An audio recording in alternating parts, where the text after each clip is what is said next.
Scamanda and apple cider vinegar and the scams that damage all of us with chronic and terminal illnesses. Folks, I am Annette, and my website is AnnetteLeonard.com, and you are joining me for another episode of Chronic Wellness. Thanks for being here. So perhaps like many of you, I tuned into the Scamanda podcast a little more than a year ago, and then now it has been turned into an ABC News television show. I'm watching it on Hulu. And then this weekend I binged the apple cider vinegar program on Netflix that is about Mel Gibson. And these are two stories that bear some similarities to each other. They are both about young white women who erroneously claimed to have terminal cancer and scammed people out of money.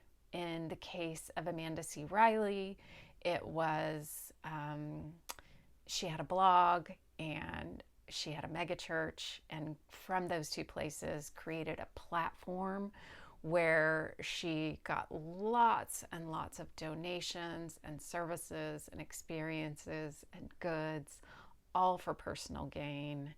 And in the case of Mel Gibson, it was that she created an app and got a book and got lots and lots of money that she said she was donating to charity, much of it, and she was not. And in both of their cases, they were eventually discovered and prosecuted. And I am not here to relitigate those two women. I believe that none of us is the worst thing we've ever done.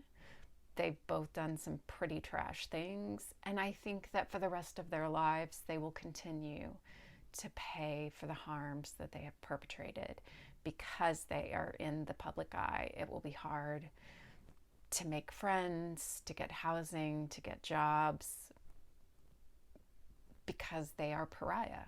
They will not be believed. And I do not mean to diminish the harm that they have perpetrated. And I, appreciate holding many truths. It is true that they've done vile things and that they are not the worst thing they've ever done. But I think the bigger question that I am interested in pursuing here is, how do the rise of those kinds of scams harm the rest of us who actually do have terrible chronic conditions, chronic illnesses, terminal illnesses? When there is an erosion of public confidence, I don't know how trust gets rebuilt. Since Nixon and Watergate, have we ever fully trusted a president again as much? I'm going to argue that the answer is no. No matter how truthful a president is, no president will ever be afforded the same trust to the same degree that a president might have been trusted prior to that happening.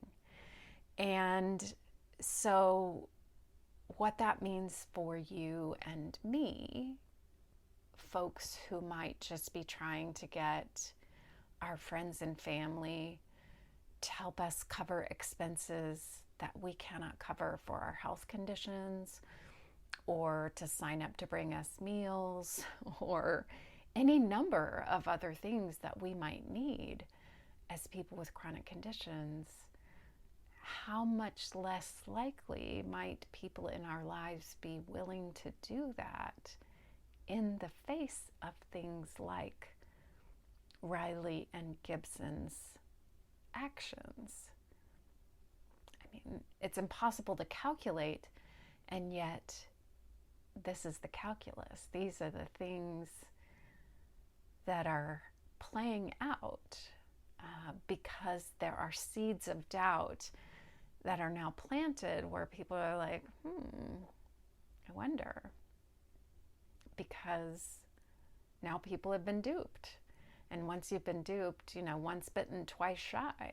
How much more likely are you to kind of question or second guess or start to wonder about the verity of people's actual illnesses? And I think that in Gibson's case in particular, Gibson said that she had overcome a glioblastoma, which is a very aggressive and particularly deadly kind of brain tumor. She said she had overcome that by these very unconventional means of changing her diet. And she went on to tout those diet changes in an app and in a book and tried to convince others to do the same. There are probably people who are now dead because they followed her health and nutrition advice. So then it begs the question, why are we willing to give over our health to people who are not health educators, to people who are not doctors or nutritionists or trained in naturopathy or integrative medicine? And of course, any of us who have been desperately sick know that the reason we are willing to do that is because we are desperate. We are desperate for answers, for information, for change, for alternatives. And when you see that big pharma is in bed with the government and the person who may be approving the drug at the FDA was working for the drug company 3 months ago, or was part of the drug trials, or when you watch the CEO of the drug companies getting rich on the drug that you cannot afford, you do start to think, well, maybe there's another way. And so I think it has led to where we are now, which is a very white lady in yoga pants touting green juice as the answer. And I'm saying that as a white lady who has a podcast called Chronic Wellness. But I'm not telling you to abdicate what your doctors are telling you is working. I'm telling you, keep doing that. And that wellness does come from within, and that wellness is about finding an attitude of wholeness while seeking the treatments your doctors are telling you to follow. And I understand the desperation that we feel, which is why we start turning to these experts online who have really beautiful and alluring pictures on Instagram. And so, what a disservice happens for all of us the more Rileys and Gibsons there are out there.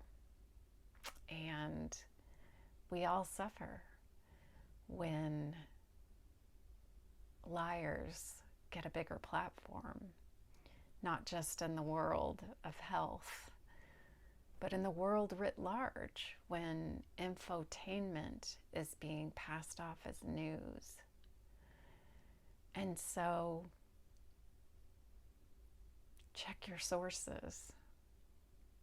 Find find out what's actually true, not what is just buzzworthy. That's my thoughts for today, and I wonder if you've watched either of these programs and if you have any other ideas about why their platforms exploded, or why they've captivated or captured the hearts and minds of people, and what we do when public trust has been so completely eroded. As ever, I am with you. I am thinking about you. And until we're together again, I hope that you are finding ways to be well.